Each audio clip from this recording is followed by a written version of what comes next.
Ugniagesiai gelbėtojai. Labas vakaras. Šį kartą laida Ugniagesiai gelbėtojai sveikinasi su jumis Šventojo Florijono sergėtojo nuo gaisrų dienos išvakarėse. Pasižiūrėkite, ką paruošėme jums šią ypatingą progą. Laidoje Ugniagesiai gelbėtojai ugnies šėlsmas, kokį retai pamatysite net ir Holivudo filme, kaip Švėkšnoje vos per pusvalandį supleškėjo 10 pastatų. Kodėl artėjant Švento Florijono dienai Smiltynėje kas 9 metus kartojasi 100 hektarų miško sunaikinantys gaisrai? Buvo visokių bėdų, tai iš tikrųjų ne juokas. Kas tai? Mistika? Piktavalių ar rūkančių žioplių kaltė? Ugniagesiai gelbėtojai. Prieš 8 metus Švėkšnos miestelį nusiaubęs gaisras į istoriją ėjo kaip vienas baisiausių Lietuvoje. Jis sunaikino daugybę namų, nes liepsnos šokinėdamos nuo stogo ant stogo apėmė visą gatvę. Žmonės ugnį varė ne tik vandeniu, bet ir maldomis, o į gaisravietę atvyko pats tuometinis Lietuvos prezidentas Valdas Adamkus. Jūsų dėmesiui unikalūs Rolando Žalgevičiaus filmuoti vaizdai iš gaisro Švėkšnoje, kurių nepamatysite net Holivudo filmuose, nes tokių dalykų suvaidinti neįmanoma. Iš pirmo žvilgsnio Švėkšnos miestelis Šilutės rajone atrodo toks pats kaip ir kiti Lietuvos kaimai. Bet jo gatvės ir šie gražūs nameliai, sustatyti taip arti vieni kitų, mena didžiulę tragediją, kai prieš 8 metus čia viską nusiaubė neregėta ugnies stichija. Ten, kur dabar matote žalią pievelę ir akmenų kauburėlį, kadaise stovėjo namas, kuriame gyveno laimingi žmonės. Ir jie viso savo turto neteko beveik akimirksniu. Buvau išėjusi kur ten pas draugis, parei ir dūm, ton pelenų krūvelį. 2006 gegužės 10 buvo labai šilta ir graži pavasario diena. Švėkšnos gyventojai atlikinėjo savo kasdieninius darbus ir net neįtarė, kokia baisi nelaimė artinasi jų namų link. Buvo labai šilta, tai daugiau čia va pavėsis, kaip pas mane yra, vaikų batus ploviau. Galvoju, čia buvo tvaras, kaip išplaunam ir kabinam džiovimui.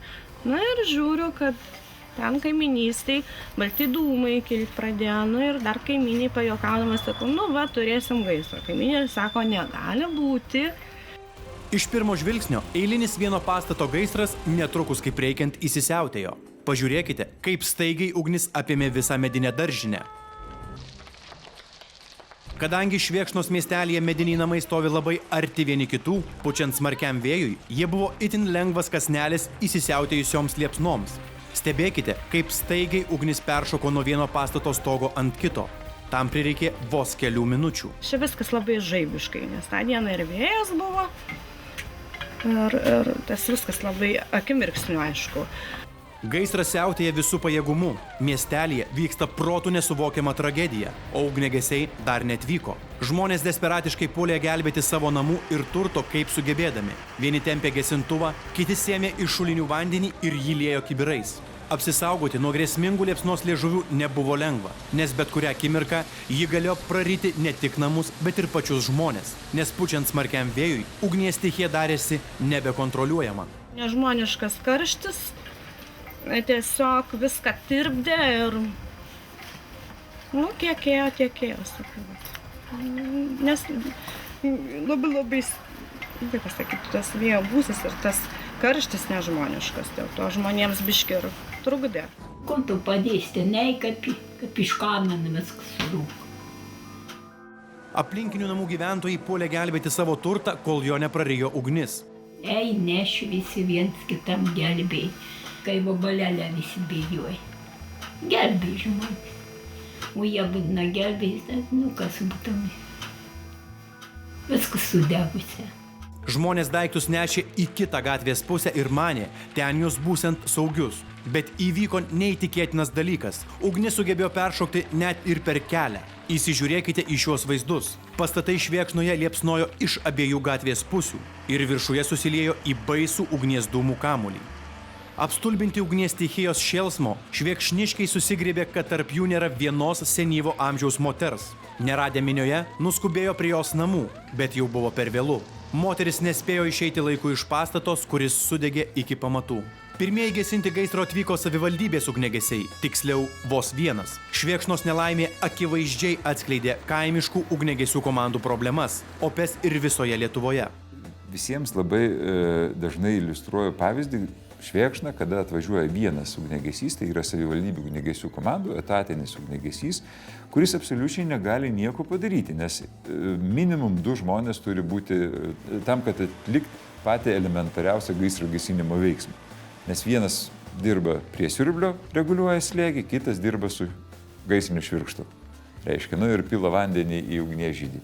Tai kadangi jis buvo vienas, žmogelis blaškėsi tarp siurblio ir tarp švirkšto, jeigu būtų veikusi savanorių tarnyba, apskritai savanorija būtų tam regione ar tam miestelėje, savanorija visą laiką prasideda nuo bendruomenių, nuo nedidelių miestelių ir jeigu Švėkšnos atveju tai būtų tikrai tokia savanoriška komanda funkcionavusi, aš manyčiau, kad pasekmės būtų kur kas mažesnės. Ugnies sukeltas siaubas ir nekontroliuojamas chaosas Švėkšnoje tęsiasi apie pusvalandį, kol atvyko pakankamos ugniagesių pajėgos. Kai degė ištisa gatvė Švėkšnoje, pirmas įspūdis buvo toksai, kad gaisras neeilinis, kadangi ugnies apimtas plotas buvo jau didelis. Buvo gatvė pilna žmonių, dūmai veržėsi bent iš, mano manimu, bent iš 6 pastatų, buvo apimti jie ne tik dūmais, bet ir liepsna.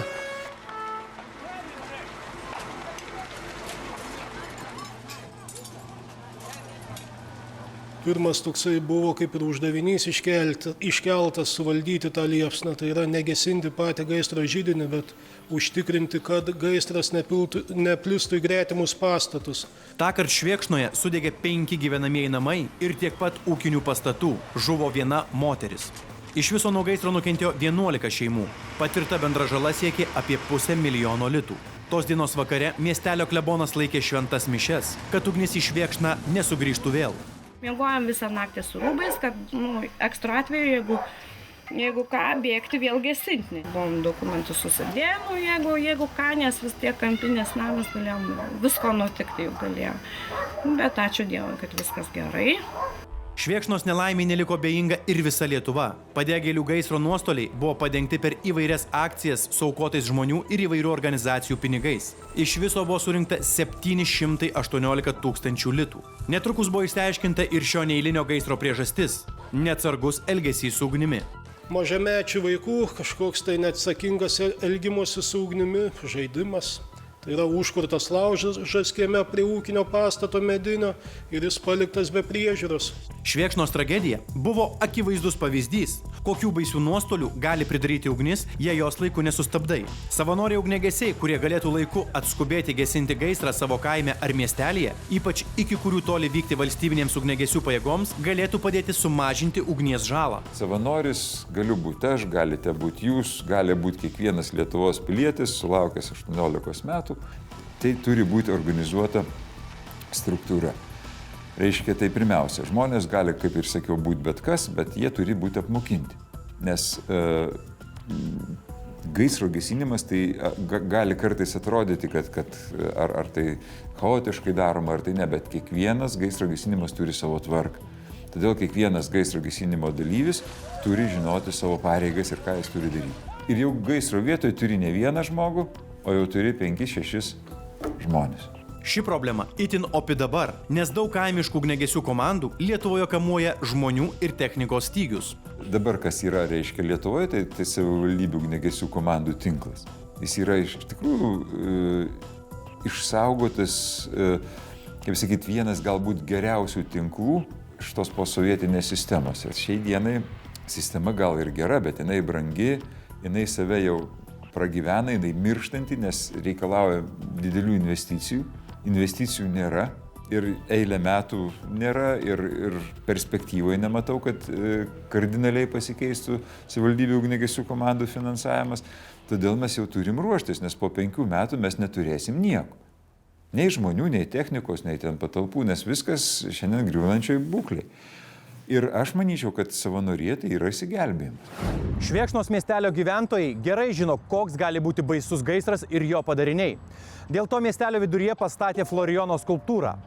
Šis šventasis svarbus ne tik žmonėms bijantiems gaisrų, bet ir ugniagesiams gelbėtojams, kurie gegužės 3 dieną švęsdami savo profesinę šventę, tarsi simboliškai atsiskaito Florijonui, ką pavyko nuveikti per metus. Šiemet ruošdamiesi švęsti Šventojo Florijono dieną, Lietuvos ugniagesiai iš tiesų turi kuo pasidžiaugti. Kaip tik vyksta atlyginimų peržiūrėjimas ir kaip tik didėja ugniagesiams atlyginimai. Manau, socialinės srities klausimai taip pat sprendžiami, reiškia, nes dabar jau manau, kad suradom konsensumą ir su profsąjungomis ir apskritai su ugniagesiais dėl uniformos klausimų sprendimo. Žodžiu, judesys vyksta ir visuomet į šventę norisi ateiti, reiškia kažkaip tai su šventinė, su gera nuotaika, tai aš manyčiau, kad tam pagrindo yra. Ir nors išgelbėję žmonės ugniagesiai ne visada sulaukia jų dėkingumo, dėl to kovinės dvasios prarasti nevertėtų. Suprantu, kad šiam materialiam pasauliu motyvacija yra didžiausia. Finansai, ten gerovė kažkokia tai, bet aš manyčiau, kad tas gero darbo atlikto gero darbo jausmas, jis būtinas ugniagesiui tam, kad jis deramai atliktų savo pareigą. Tai vat to ir linkiu šventės proga, kad to jausmo mes niekuomet neprarastume. Kaip sakoma, geriausias gaisras yra tas, kuris nekilo, o ypač dar ir per šventes. To ir linkiu visos mūsų kūrybinės grupės vardu visiems ugniagesiams gelbėtojams šių metų Šventojo Florijono dienos proga. Na, o dabar pasižiūrėkite, ką matysite po reklamos. Kodėl artėjant Švento Florijono dienai Smiltynėje kas 9 metus kartojasi 100 hektarų miško sunaikinantys gaisrai? Buvo visokių bėdų, tai iš tikrųjų ne juokas. Kas tai? Mistika, piktavalių ar rūkančių žioplių kaltė?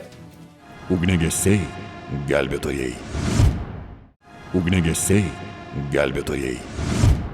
2006 metais per pačią Šventojo Florijono dieną Smiltynę nusiaubė 100-mečio gaisras. Tuomet išdegė 235 hektarai miško. Praėjus 8 metams ir likus vos savaitei iki profesinės ugniagesių gelbėtojų šventės, nelaimė pasikartojo vėl. Kodėl? Lyg tai būtų velniškas prakeikimas, artėjant Švento Florijono dienai Smiltynę jau nebe pirmą kartą nusiaubė gaisras. Jūsų dėmesiui ugniagesių, gamtininkų ir net bioenergetikų bandymai atsakyti į šį klausimą. Balandžio 25-ąją, kilus dar vienam dideliam gaisrui Smiltynėje, paaiškėjo, kad mūsų nuostabioji Kuršių nerija turi ir tamsiąją pusę, apie kurią dažniausiai niekas nekalba. Tokių vietų žemėje yra nemažai. Duobės, smegduobės, velnio akmuo ir viskas, ten, žodžiu, susijęs su kažkokiais tai blogais padariniais. Kažkas tai negero žmonėm atsitinka. Staigiai perėjus į anomaliją vietą, kaip truputį pritemsta, sakykime, sąmonė. Juk nuo seno žinoma, kad yra tam tikros blogos vietos, kuriuose nuolat kartojasi nelaimės. Dažniau nei kitur kyla gaisrai, įvyksta nelaimingi atsitikimai. Ten gyvenantys žmonės dažniau žudosi ar suserga baisiomis ligomis. Gal tokia pavojinga zona yra ir nuolat deganti Smiltynė? Gaisriniu požiūriu ji yra anomali vieta vien jau dėl to, kad čia nuolat kartojasi nacionalinio masto gaisrai. Prieš 8 metus 100-mečio, šiemet 10-mečio, o mažesnių gaisrų būna beveik kasmet. Ten dėl įvairių geologinių ir visokių žemės pakitimų, reljefo, paviršiaus ir požeminių vandens srautų ir tektoninių lūžių pakinta įvairūs fiziniai laukai, kurie sukelia tam tikras įtampas ir žmogus paprastas nelabai jaučia iškart, bet mūsų pasąmonė reaguoja, tai reakcija sulėtėja. Arba tas žmogus gali to vietoje padaryti avariją, arba kartais net nusižudo jo tokios vietos. Kol kas Lietuvos žemės laukų tyrinėtojai nėra įvertinę, ar Kuršių nerija galėtų būti tokia anomali zona, bet kad tai pati blogiausia vieta gesinti gaisrą visoje Lietuvoje, ugniagesiai gelbėtojai įsitikino dar kartą. Joje plytintys persenę ir perdžiūvę kalnapušių miškai yra tikra parako statinė, o smėlis ir kopos pavojingi spąstai sunkiasvorėms ugniagesių mašinoms. Kuršių nerija yra tikrai nuostabus ir gražus kraštas mums visiems ten važiuojantiems turistauti, bet iš kitos pusės jis yra pakankamai sudėtingas gaisro gesinimo atžvilgių. Neužmirškime, kad ten, norint nusikakti į Smiltynę, mes turim keltis keltų. Keltai dirbo pirmumo tvarka keldami tik tai mus. Tačiau nusigauti iki gaisro židinio vietos yra pakankamai sudėtingo, nes tai yra kopos. Tačiau perkėla buvo tik pradžia. Didžiausi iššūkiai ugniagesių laukė atvykus į pačią Smiltynę. Kopos, smėlis, mūsų technika yra pakankamai sunki, net ir iki 20 kelių tonų sverianti technika per kopas važiuoti ne visada gali. Todėl turėjome bėdų tiek važiuojant per kopas klimpom. Nepaslaptis, aišku, kad sudegė ir mūsų automobilis, prieš tai jis tiesa užklimpo, kol vyko pagalba, pasikeitė ir vėjo kryptis, na ir pats gaisro plitimas visiškai neprognozuotai pasikeitė į kitą pusę, todėl patyrėme ir mes nuostolių. Visi žino faktą, kad per gaisrą Smiltynėje sudegė ugniagesių automobilis, kainavęs apie 800 000 litų. Ar ugniagesiai yra žiopliai, kad turėdami vandens nesugebėjo jos išsaugoti? Toks buvo dažnas šios mini tragedijos komentaras. Tiesa yra tokia. Sausos kalnapušės yra kaip parako statinė. Įsivaizduokit, 3-5 metrų aukščio augalai tankiai sužėlę. Apatinės šakos sausos, viršūnės yra žalios, o visa kita sausa. Tai bet kokia kibirkštis, bet kokia ugnis ir gali sukelti šitokius gaisrus. Pasižiūrėkite į šias liepsnas. Jos siekia beveik keliasdešimtis metrų. Buvo gerokai aukštesnės už patį mišką. Vėjo įpūsta liepsna per kalnapušės plinta taip greitai, kad su ja nebūtų galėjęs lenktyniauti net ir greičiausias pasaulio žmogus Usainas Boltas. Ugnis netgi sugebėjo peršokti maždaug futbolo stadiono pločio tuščią apsauginę juostą. Sudėtinga, kadangi šito gaisro metu buvo, galima sakyti, pasiruošta pavojams, iškirsta 50 metrų pločio juosta, kurioje nebebuvo tos kalnapušės medžių, miško, tai ugnis peršoko per šitą 50 metrų pločio juostą ir gaisras nueina tolyn. Tai reiškia, iš tikrųjų, priemonių nelabai daug yra. Vidutiniškai automobilis vežasi kelias tonas vandens. To vandens praktiškai jį purškiant normaliu režimu, pilant normaliu režimu užtenka 5 minutėm. O kai priešais tave ateina liepsnos frontas, kuris yra, liepsnų aukštis matuojamas ne metrais, o 10 metrų, to vandens kiekio iš tikrųjų yra tikrai mažai. Dar vienas Kuršių Nerijos paradoksas, kurį itin nemaloniai savo kailiu pajuto ugniagesiai, buvo problema prieiti prie vandens. Kad ir kaip tai ironiškai skambėtų, turint omenyje, kad iš vienos pusės šią unikalią vietą supa Baltijos jūra, iš kitos Kuršių marios. Jeigu mes žarnų linijas matuojame gesindami namą, 10 metrų, 100 galbūt metrų, tai ten žarnų tiesimas matuojamas kilometrais. Tai yra žarnos 3 kilometrai nutiestų žarnų yra labai normalu. Tai specifika yra tokia, kad pačia žarnos tiesti keletą kilometrų yra taip pat atima ir laiko, ir pačio to vandens kiekio, turint omeny plotą, kuris išdegė, tai preliminariais skaičiavimais, kurie dar bus tikslami, išdegė 130 hektarų. Ir tai yra to gesinimo ploto, kur mes turime tą patį perimetrą apriepti, yra labai daug. Pastarasis Smiltynės gaisras nebejotinai galėjo tapti dar vienu šimtmečio gaisru. Nuo tokios tragedijos išgelbėjo vienintelis dalykas – skubi reakcija, operatyvus ir vieningas įvairių institucijų darbas. Jokių būdų nenuvertinant ugniagesių, miškininkų, nacionalinio parko darbuotojų, sausumos karių ir visų pagelbėjusių žmonių nuopelnų gesinant gaisrą, būtent sraigtasparnius ir jų įgulas būtų galima paskelbti didžiausiais šio gaisro gesinimo herojais. Mums labai padėjo Lietuvos karinių oro pajėgų ir Latvijos karinių oro pajėgų sraigtasparniai, kurie didžiuliais tokiais maišais, prikabintais prie sraigtasparnių, sėmė vandenį tiek sūrų iš Baltijos jūros, tiek gėlą iš Kuršių marių ir iš oro gesindavo.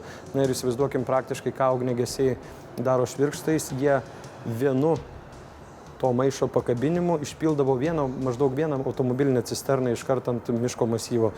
Ir taktiškai jiems būdavo patogiau, nes jie kur norėdavo į tą gaisro plotą ir pataikydavo, o mesgi visgi galėdavom, jeigu yra liepsnos, apeiti tik tai perimetrų ir, pasisaugant save, aišku, ir savo techniką. Gaisras Smiltynėje lokalizuoti pavyko maždaug po 1,5 paros. Darbą sunkino vėjas, kuris nuolat keitė kryptį. Bet sustabdyta ugnis dar nereiškia, kad pavojaus nebėra. Tuomet į kovą su galimai užsislėpusiais ugnies židiniais stojo buldozeriai ir žmonės apsiginklavę kastuvais. Kiekvienas tas židinukas, esantis išdegusio ploto miško glūdumoje, turi būti pasiektas ir rankomis fiziškai kastuvu arba kibiru užpiltas smėliu ir perkastas. Todėl ta pagalba, kuomet reikia jau tą kiekvieną židinuką, kaip sakant, asmeniškai su juo turėti reikalų, būtent tokiu būdu, kai einama į mišką ir kovojama, buvo mums labai svarbi. Užgesinus gaisrą savo darbą pradėjo ir tyrėjai. Kol kas jie šykščiai komentuoja galimas versijas, bet mes bent jau radome atsakymą į klausimą, kodėl gaisrai Smiltynėje taip dažnai įsiplieskė artėjant ugniagesių gelbėtojo Šventojo Florijono dienai. Pasirodo, dėl visko kaltas pavasaris. Gaisrų priežastys tai gali būti šiaip jau dvi, tai arba labai sausas laikotarpis, tai meteorologinės sąlygos, arba neatsargi žmogaus veikla. Neatsargi, ką gali žinoti? Tyrimas pasakys, ar tai neatsargi, ar piktavališka, tyrimas turėtų pasakyti. Šįkart išmokti Smiltynės gaisro pamokas žadama sparčiai, o pagrindinę Kuršių nerijos problemą – persenusias ir perdžiūvusias kalnapušės ketinama rauti su šaknimis. Mes turim 1,5 tūkstančio hektarų tik tai šitos kalninės pušies medynų. Per artimiausią dešimtmetį yra numatyta, kad kasmet iškertam beveik po 50 hektarų ir keičiam kitokios sudėties miškų ar kaitaliosis atviros erdvės ar savaime atžiaustas miškas. Žmonės besilankantys Kuršių nerijoje taip pat nuo šiol turės elgtis kur kas atsakingiau. Kai tik tai pasidaro 3-4 gaisringumo klasė, reikėtų stabdyti galimybę žmonėm rūkyti. Kai didelis gaisringumas, reikėtų, kad niekas neateitų į kalninės pušies medynus, nes užgesinti yra labai sunku. Ir nors ne visiems šie draudimai patinka, bet Kuršių nerija iš tiesų yra unikali vieta ne tik visoje Lietuvoje, bet ir žemėje, nes ne veltui yra įtraukta į UNESCO pasaulio paveldo sąrašą. Todėl visiems svarbu ją saugoti, nes kai dega Kuršių nerijos miškai, dega visų mūsų namai. Kol kas naujausios Smiltynės gaisro priežastys nenustatytos, tačiau ugniagesiai ir miškininkai įspėja, kad tiek Smiltynėje, tiek kitose Lietuvos miškuose dabar labai sausa. Bet kokia kibirkštis akimirksniu gali sukelti gaisrą. Todėl lankydamiesi miške, nepalikite neužgesintų gaisrų, nemėtykite nuorūkų, degtukų ar stiklo šukių. Gamta išties yra visų mūsų namai, tad saugokime ją. Na, o jei bėda, nedelsiant skambinkite bendruoju pagalbos telefonu 112.